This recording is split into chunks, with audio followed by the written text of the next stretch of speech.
Boa noite a cada um de vocês, aos nossos internautas. Boa noite, Margarida, Rodrigo, que vocês não estão vendo, mas está aqui. E aqui a gente vai falar, o tema hoje é apelo divino. Estou vendo um monte de gente aqui que eu não vejo há um tempo, que eu gosto, colegas da ULI. Quando esse tema nos foi proposto para a gente começar a conversar, eu pensei em algumas coisas, em algumas passagens da Bíblia, de algumas pessoas que tiveram chamados.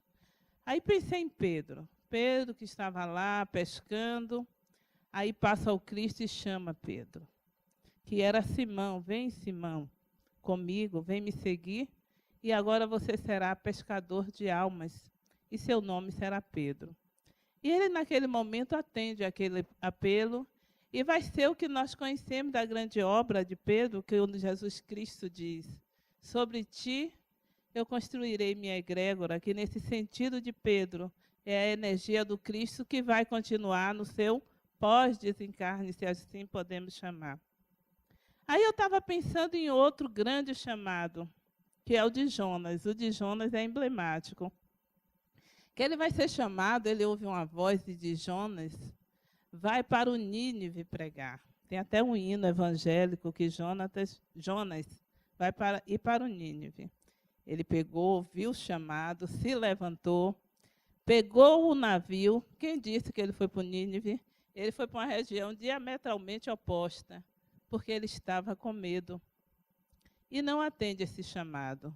Aí, quando ele está naquele mar, no navio, fugindo desse chamado, começa a grande tempestade. E nessa tempestade, ninguém tinha causa. Por que aquilo estava acontecendo? Eis que, já naquela época, tem uma hora que o capitão chama alguém para jogar, que é o que a gente chama do oráculo. E vai dar em Jonas, e ele não entende. Jonas está lá dormindo, e o capitão vem. Como é que está todo mundo em risco e você se dá o luxo de ficar dormindo? E Jonas se levanta, e pela primeira vez Jonas toma uma coragem. Ele percebe que aquela atitude dele estava colocando em risco todas aquelas pessoas do navio. E ele se joga no mar. Uma atitude bem corajosa. Só que quando Jonas se joga no mar, um peixe grande, que a gente diz que é baleia, mas na Bíblia tem um peixe grande, abocanha Jonas, e ele fica dentro desse peixe grande muitos dias, até que ele percebe, diz, e ele resolve seguir o chamado. E quando ele toma essa decisão, olhe que Jonas sai em Nínive. E quando ele vai em Nínive pregar, ele faz uma grande redenção nesse lugar. Também pensei em um grande chamado, que é um chamado muito importante, que é o chamado de Paulo. Paulo de Tarso, que a maioria sabe, é o Saulo, o grande perseguidor dos cristãos. É Saulo que vai nos trazer para a história a primeira morte, que é a morte de Estevão, relatada em um livro que é fantástico, Paulo, Estevão. E Saulo, um centurião, um militar famoso, ele tinha uma crença no Deus, ele não era uma pessoa sem fé. Só que ele achava que essa nova ordem, o cristianismo de que falava, era diametralmente oposto e nocivo ao povo. Então, ele persegue o cristianismo com muita força. Até que Saulo, ele vai para a estrada de Damasco, buscando perseguir mais cristãos. E ele vai buscar Ananias, porque Ananias era um servo de Deus. E nessa estrada de Damasco é o grande encontro de Paulo, e ele fica completamente cego. E quando ele fica completamente cego, ele se converte e ele pergunta àquela voz: Senhor, que queres que eu faça? A essa pergunta de Paulo, respondida em ação, nós vamos ter praticamente toda a história do cristianismo, esse atender a esse apelo, porque Paulo vai sistematizar todo o cristianismo. Ele tem uma condição importante, ele era cidadão romano, e o fato dele ser cidadão romano permite que ele transite nas diversas tribos. E ele leva com muita força a palavra do Cristo, e vai ser importantíssimo em todo o mundo. Mas aí são os grandes. A gente falou de Pedro, a gente falou de Jonas e a gente falou de Paulo. Mas o importante é em que pese esses grandes terem trazido contribuições na nossa formação, na nossa vida, no nosso dia a dia, nesse dia a dia de pessoa normal. Qual é o nosso apelo divino? Qual é o meu? Qual é o seu? O que é que o Criador quer de nós enquanto criaturas? Por que estamos aqui? Para que estamos aqui? Essa pergunta, ela às vezes nos é feita. Normalmente, esse apelo divino, essa reflexão, para alguns, eu acho que para a grande maioria, não precisa de sofrimento, para ter uma relação mais próxima de Deus. Mas às vezes a gente fica com dificuldade. E nas horas mais difíceis a gente começa a repensar a nossa vida. Quais são os valores que eu tenho de verdade? O que é que eu acredito de verdade? Como é que está a minha vida e como eu estou conduzindo ela no meu processo evolutivo? Ontem, eu estava numa aula de um curso básico, assim como aqui no Larmonia, que tem o curso da ULI, que é importantíssimo, uma das máximas de Kardec é espíritas, amai-vos e instruí-vos. Se a gente se instrui, a gente já tira metade dos problemas. E o palestrante, ele tinha em média umas 30 pessoas, e ele pergunta: se vocês soubessem que amanhã, meio-dia, estarão mortos, o que faria? E começou a perguntar a um por um. Cada um deu uma resposta. Mas a grande maioria dizia assim: eu me reconciliaria com alguém da família, eu ficaria com minha família. Então, esse tema família soou muito forte ontem. Aí teve uma que disse: eu ia procurar umas pessoas e pedir perdão. E eu pensei, por que não faz agora, considerando que a gente não sabe quanto tempo a gente vai ficar? E vamos. Aí eu peguei hoje o livro de Adenauer, Novaes, que é Amor Sempre. Amor Sempre é um livro interessante porque ele vai falar de amor do início ao fim. E o primeiro amor que ele vai falar é o amor a Deus. E nesse livro ele vai perguntar o que é que Deus quer que a gente faça, como Ele quer que a gente se comporte. E ele vai dizer: toda a transformação do ser humano para a evolução, ela vai ocorrer a partir do amor. E parece, às vezes, quando nós estamos aqui discutindo esse tema, falando de amor, que é uma coisa distante, divinal, até romântica, como tem uma novela, que uma menina diz que tudo é muito romântico. Mas é exercício, é processo evolutivo nosso e é o nosso desafio. Diferente de todas as outras coisas, o Evangelho do Cristo é evangelho de relacionamento. Mesmo que em nós tenha aquele desejo da autossuficiência, ela não se encerra nunca, porque até a autossuficiência, que pode muitas das vezes advir com o dinheiro, na troca desses bens de produção, eu vou estar dependendo do outro porque não produzo e faço tudo sozinho. Eu sempre vou ter que ter uma relação com o outro. E por que nós, enquanto seres humanos, nesse processo relacional, muitas das vezes não despertamos para aquilo que nós fomos feitos, para aquilo que nós fomos criados, enquanto criaturas do Pai? Porque, às vezes, essa ilusão do fenômeno enquanto matéria, enquanto analiso as coisas da transitoriedade, do que eu vejo, da mesa, do que eu tenho, do que eu preciso construir, enquanto minha vida, o que é ser um homem ou uma mulher de bem, muitas das vezes é uma formatura, é manter minha família, é ter uma conta no banco, é pagar minhas dívidas. E nessa construção, muitas das vezes, aquilo que nós somos realmente enquanto espírito, uma vez que enquanto espírita nós acreditamos na imortalidade da alma, então esse momento aqui é apenas um cenário da minha existência enquanto imortal. É apenas uma manifestação para uma continuidade da vida. E pensando nessa continuidade da vida, muitas das vezes nos vemos envolvidos nessa coisa do fenômeno. E hoje, Divaldo Franco, ele dizia, muitas das nossas angústias não é pelo essencial, é pelo transitório, é pelo que não é tão importante. Não é o essencial que a gente briga. Muitas das vezes a gente não está angustiado pelo próprio alimento, mas talvez pelo caviar. Muitas das vezes não é um carro, mas a troca de outros carros.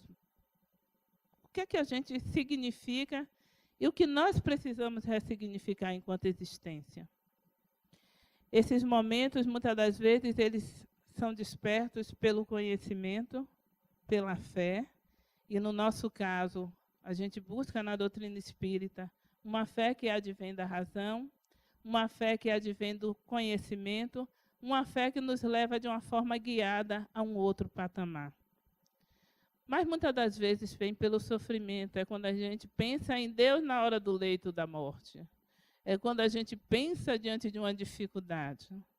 Mas hoje, eu fiz uma pesquinha, viu? Eu fiz uma pesquinha, porque como vocês podem ver, a idade não permite acreditar sempre que eu vou fazer na íntegra. Eu digo, então, uma pesquinha, a gente não fica olhando lá para cima, mas uma pesquinha.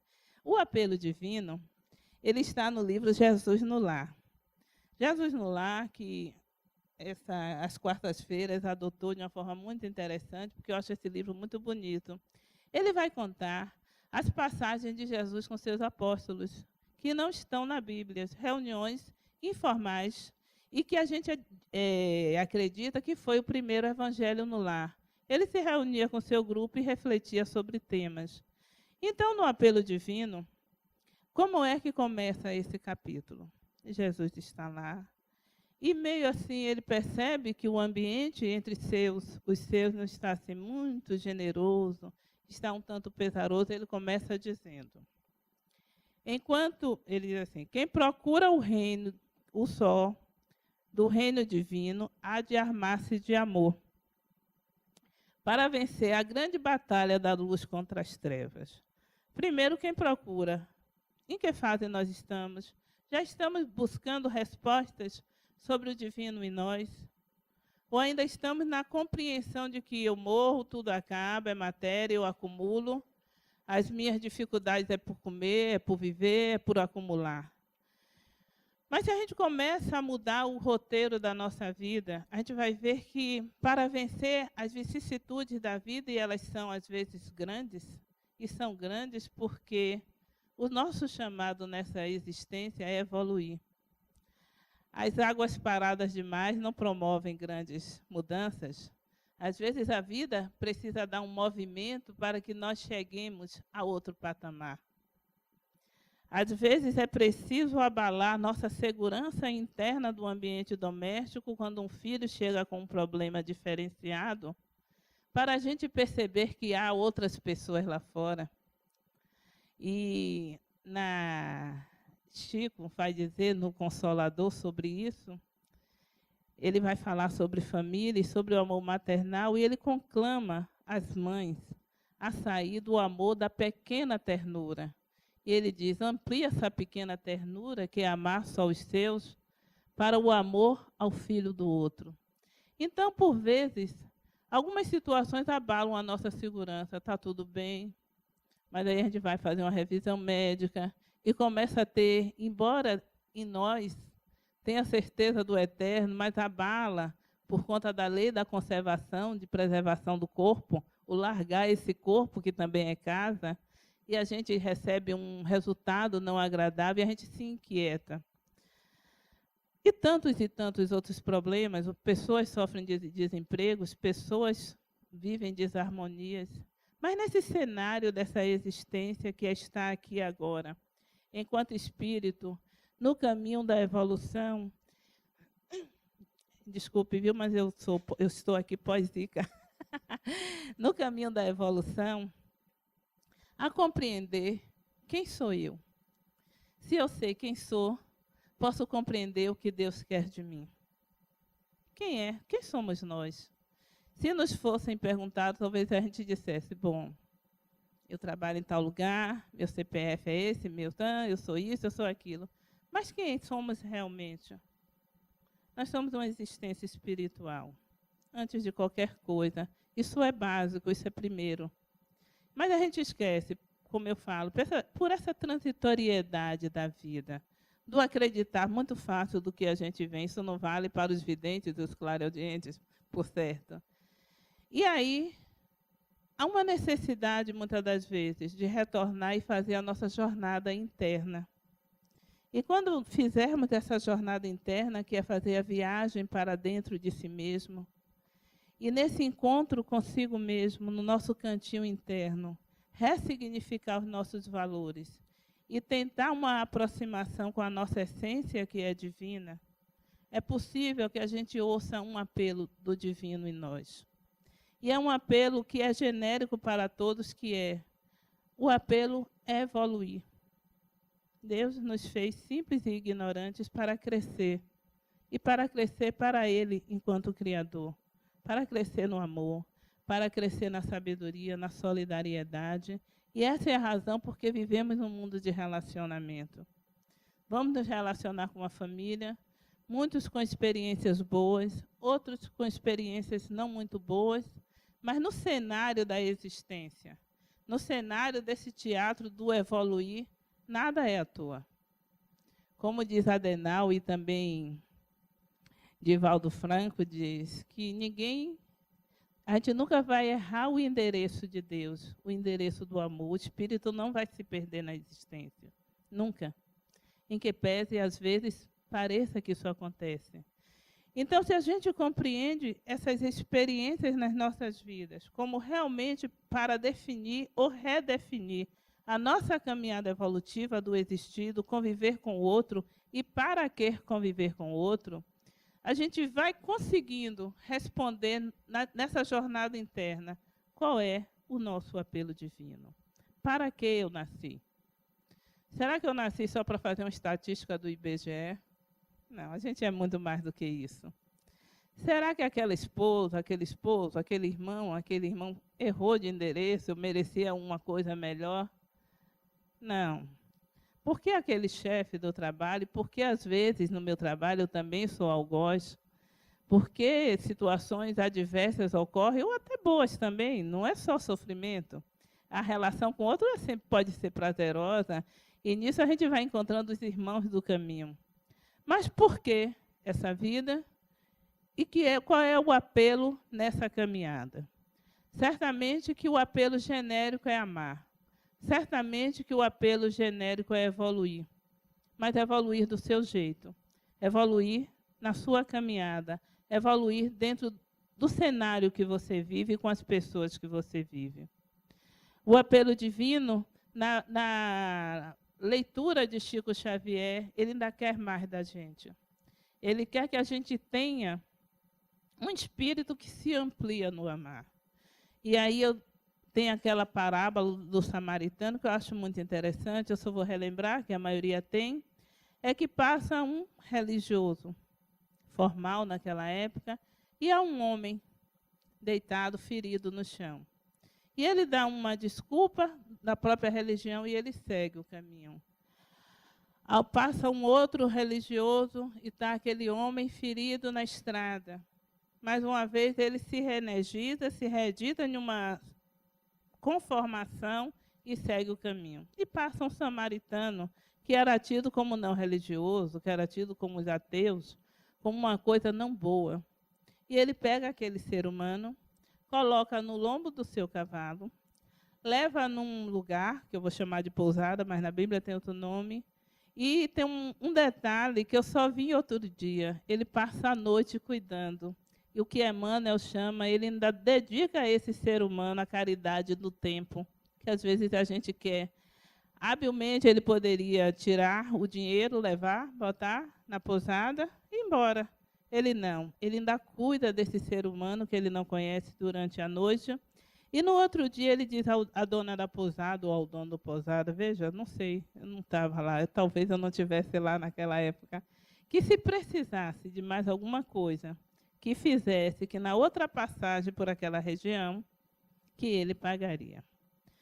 E Jesus nos convoca também nesse momento a repensar quem deles amou mais, quem foi o mais cristão, quem foi o mais coerente com o ensinamento do eu sou o caminho, a verdade e a vida.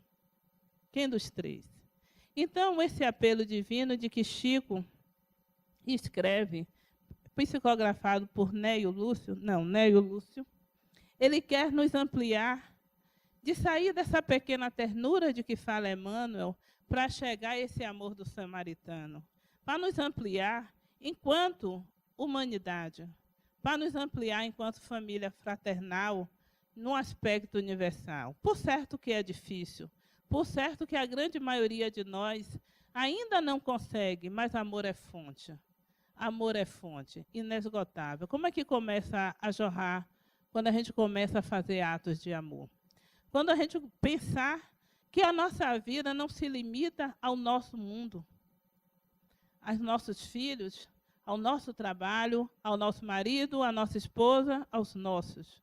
E entender que a gente pode ir ampliando para os outros. É desse amor, desse apelo divino de que fala Chico Xavier nesse livro. É nesse amor, piedade, amor, misericórdia. E o que é o amor, misericórdia? É o amor que percebe que nós não estamos, nem sempre nós estamos certos. Mas ainda assim, essa fagulha de amor pode tocar no outro e reconduzi-lo a um outro lugar. É um amor misericórdia, é muito amor parecido de mãe, aquele amor que acredita sempre que vai acontecer, que vai dar o melhor. A gente normalmente não tem muita paciência, mas é desse amor de que Chico fala. É desse amor que Deus espera de nós. E a gente esquece, no dia a dia da vida, nos engarrafamentos de Salvador, a gente esquece que 21 pessoas morreram numa cidade de Salvador, e às vezes a gente se distancia. Eu não estou falando de Nepal, não estou falando de Síria, de Líbia, não estou falando do continente africano.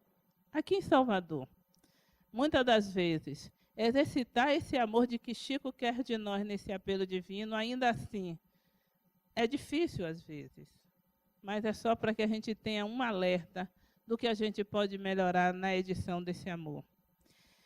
Que possamos nessa existência, a despeito de algumas pessoas estarem aqui fazendo tratamento. A gente está fazendo tratamento, a gente está, sim, com alguma demanda, mas ainda assim segue servindo. Ainda assim persevera no bem. Ainda assim possamos nós ir fazendo as transformações que a gente precisa, sobretudo em nós mesmos. Nesse apelo divino, como é que eu estou na minha condição de amar a mim mesmo? Como eu estou me tratando? Acho que essa pergunta, ela deve ser a primeira a fazer, porque nem sempre a gente está se tratando bem. Seja por sentimento de culpa, seja de baixa autoestima, seja de não se dar um lugar no valor do divino em nós. Primeiro, fazer esse encontro. Como eu estou me tratando? Eu estou tendo tempo para mim? Eu me encontro no processo da minha vida? Encontro uma postura positiva? Mãe, então, às vezes esquece muito dela. Isso não está certo, precisa amar. Precisa fazer como no avião. Para eu ajudar o outro, eu tenho que botar a máscara primeiro. Parece que é uma coisa simples, aquela informação, mas acho que ela pode ser um guia para a nossa vida do amar. Eu preciso amar. Eu preciso conhecer na minha vida esse sentimento, para que eu possa te amar, para que eu possa entender a sua dor. Então, fazer uma reflexão desse apelo divino de se entender enquanto criatura de um Pai amoroso. Ressignificar o sentimento de Deus. Outro dia, eu fui fazer uma palestra para crianças sobre Deus. 2 temas para mim, eu digo, não vou saber nem sobre Deus e nem sobre criança, quanto mais juntando os dois. Aí, quando eu cheguei lá, um monte de criancinhas, eu, sinceramente, eu não sabia mesmo, sabe? Aí eu perguntei, eu digo, eu vou fazer como Sócrates, vou jogar um pouco de maêutica. Eu pergunto e elas respondem. Aí comecei a perguntar, como é que você vê Deus? Aí cada uma foi vendo, e elas surpreenderam, porque cada uma via Deus de uma forma muito mais afetuosa. De outra forma, fui perguntar a adultos, na mesma palestra, como vê Deus. E quando a gente foi percebendo, nem sempre os adultos têm uma relação tão amorosa com Deus.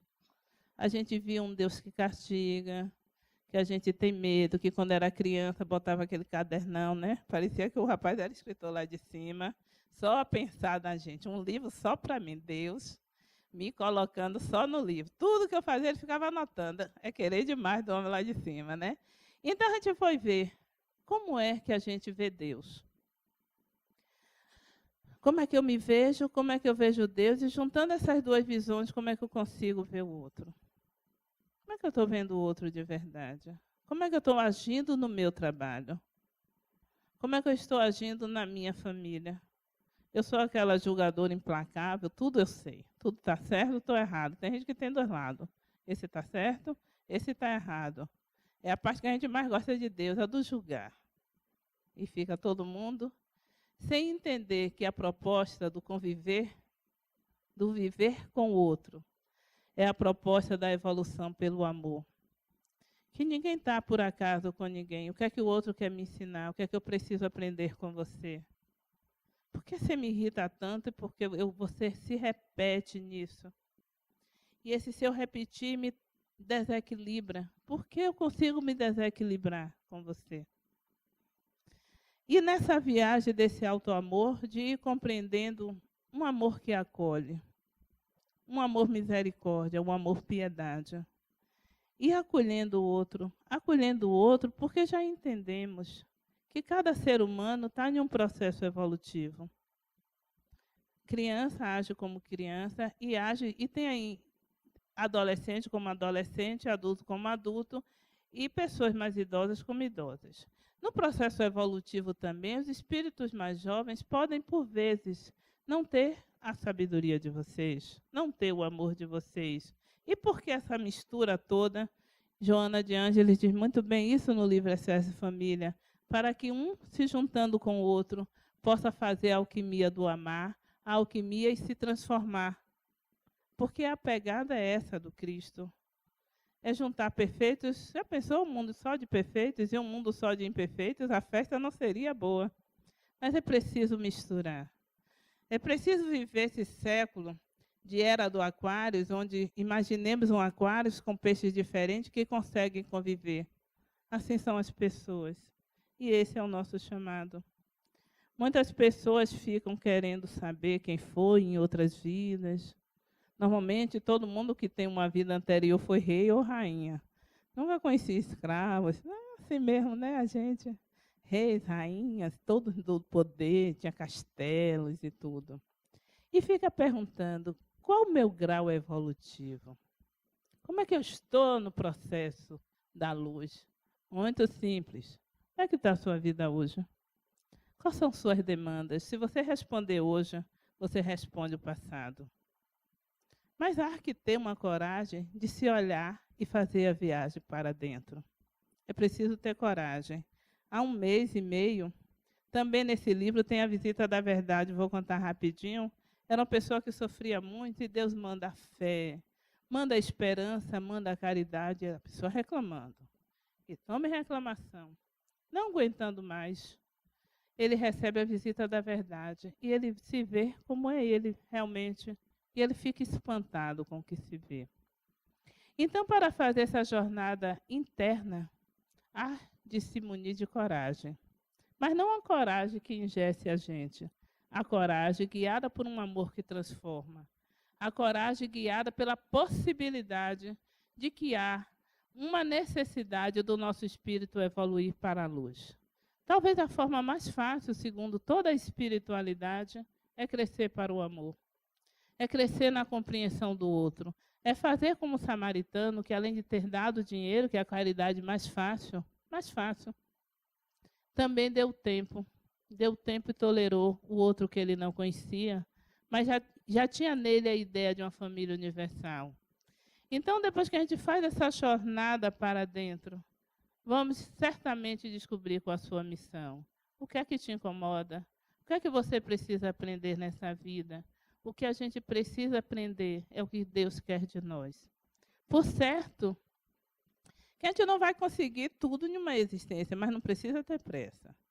Nós somos imortais. Raul Seixas tinha 10.000 anos quando cantou aquela música, né? Acho que a gente está por aí, tem gente mais novo, mais velho, a gente tem tempo. Agora, entre ter tempo e já conhecendo, não sofrer tanto, pode ser uma opção. A opção do amar, ela sempre vai ser a mais suave. Ela sempre vai ser a melhor. Por que isso? Porque nosso espírito foi cunhado para o amor enquanto essência divina. Sempre observo que as pessoas, quando estão chateadas umas com a outra, sobretudo quando são muito amigas, parentes, então, Elas passam 2 horas te explicando por que está chateada. E elas querem ter razão, não é assim? E por que precisa explicar tanto? Porque isso fere a sua natureza divina. O certo é amar. Para amar não precisa explicar, você ama porque ama. Você ajuda porque ajuda, você acolhe porque acolhe. Mas para odiar, para ficar ressentido, há uma necessidade de explicar, porque nós estamos contrariando a nossa natureza divina. Em um mundo que precisa de mãos que acolhem, em um mundo que precisa de participação ativa de cada um de nós, atender a esse apelo divino enquanto amar, enquanto fazer do amor possibilidade de transformação, e Adenauer fala nisso na parte de amor a Deus, ele diz o nosso, mais ou menos assim, o nosso tributo a Deus no processo evolutivo é transformar a nossa ação pelo amor. Qual ação? Todas elas. É quase que meio poético isso que eu falo, né? Mas não é poético, impossível, não. É começar. Não diz assim, para coçar, como é? Comer e coçar é só começar. Amar também é só começar. É um pouquinho hoje, é aquela sogra que a gente já vai olhar com os anjinhos, bota uma asinha nela hoje. Já vê aquela pessoa maravilhosa. Já vê aquela colega que às vezes sempre está passando uma rasteira na gente. Mas já vê o que essa moça quer me ensinar? Por que essa professora tão hábil? Por que esse marido tão difícil? Porque eu sou uma aluna que tive um professor tão bom. Deve ter alguma coisa em mim que eu preciso. Eu estou boa na fita. Então, os desafios da vida, sempre, é para os grandes espíritos. Esteja você, aonde estiver hoje, nesse desafio da vida, que pode ser o que eu não sei, e também não me contem, o desafio é amar. O desafio é ir se transformando. O desafio é ir se ressignificando. E essa força poderosa que é Deus e nós, que é a mão do invisível, que se a gente for fazer hoje uma retrospectiva da nossa vida, a gente vai chegar assim, puxa, não sei como escapei dessa. Como no passado aconteceram coisas e a vida acabou sendo superada. É a mão do invisível em nós. É a mão do Pai. É a mão da grande proteção na nossa vida a nos conduzir para a frente e para o alto. Só que às vezes a gente não percebe e esquece disso. Que a gente possa ter atitudes corajosas. Atitudes corajosas no se relacionar consigo mesmo e com o outro. E, sobretudo, com Deus.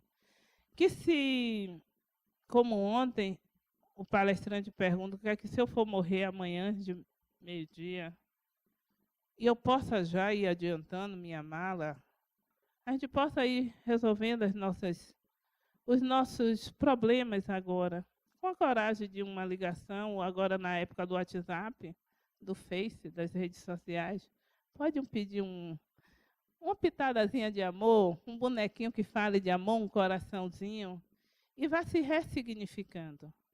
Vá criando em nós, em todos nós, uma relação que torna a nossa vida mais possível, em um mundo que, se nós não tomarmos conta, vai nos direcionar para um outro lugar. Numa televisão que chega na nossa mesa, ao meio-dia, a falar de um mundo que é violento. Será que essas pessoas, em sua maioria, elas são assim? Ou a gente não aprendeu a sintonizar com a onda do amar de tantas pessoas que estão transformando esse mundo, como os grandes, Teresa de Calcutá, Irmã Dulce, tantas pessoas que a gente conhece, pessoas que estão fazendo trabalhos em orfanatos, o Lar Harmonia, que agora com uma coragem absurda vai fazer um abrigo para idosos, né? Tem coisas boas acontecendo na vida. Tem pessoas grandiosas atendendo a grandes apelos divinos. E se nós ainda não temos esse grande nós, já podemos participar dessa obra da criação. O grande apelo é sair de si mesmo. Sair de si mesmo. Entender que há pessoas lá fora. Mas não é pessoas, quando Chico fala nesse livro, ele vai há pessoas lá fora em todos os aspectos, em lugares considerados por nós altos, baixos, médios. Ele fala, há pessoas lá fora.